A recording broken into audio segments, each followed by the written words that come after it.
Here's a story about the Gera Rebbe. The Gera Rebbe. I'm not sure which Rebbe it was. It could be the one that wrote the Sfat Emet. The Gera Rebbe's were very holy people. It was a tremendously popular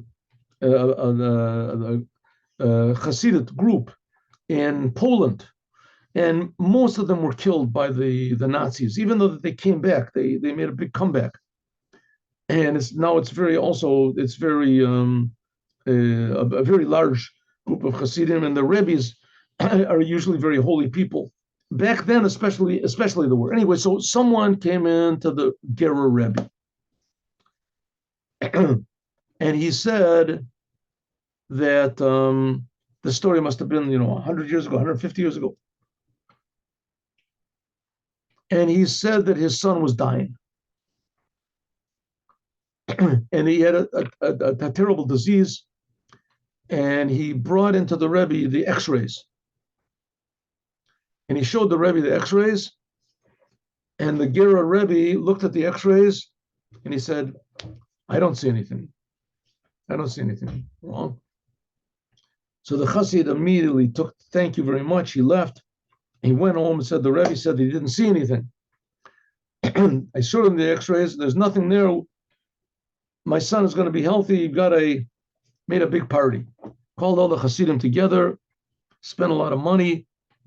There was drink and there was fish and wine. It lasted the whole night, dancing and happy and this.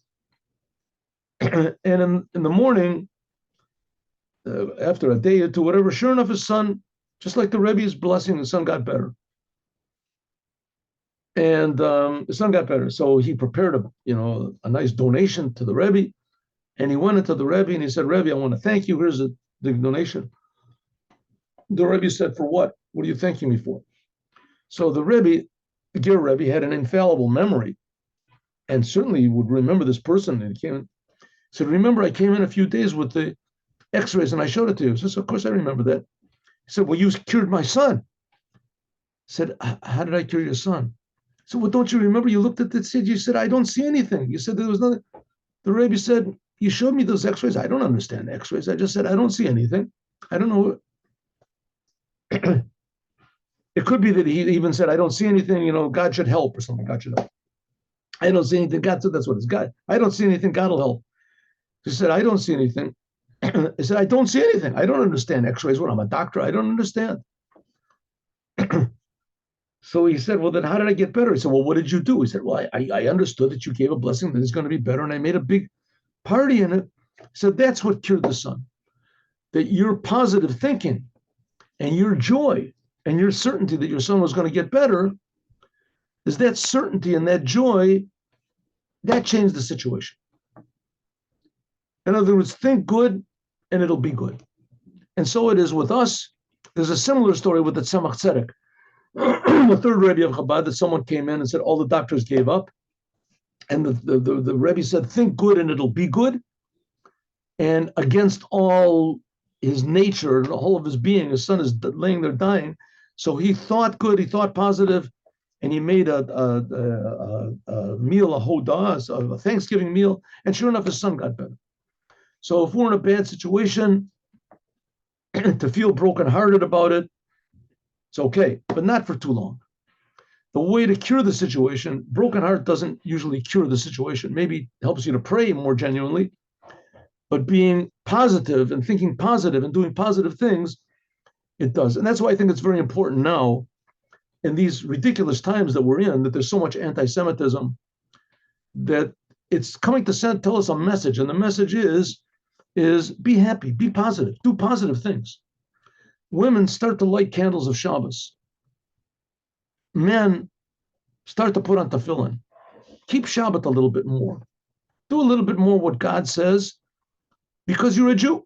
That's what a Jew does. And like the known saying, I told the story a lot of times, but there was a man that came out from the Holocaust and he left Judaism totally.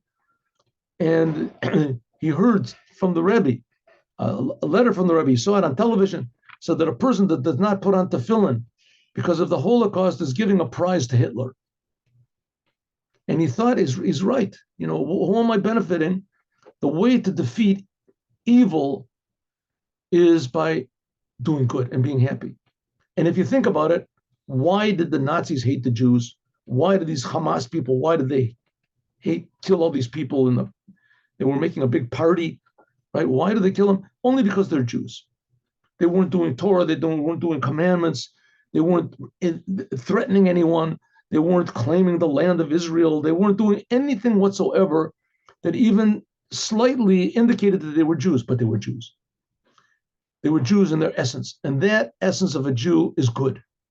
And that essence of the Jew should tell us, be Jewish. Do something a little more Jewish.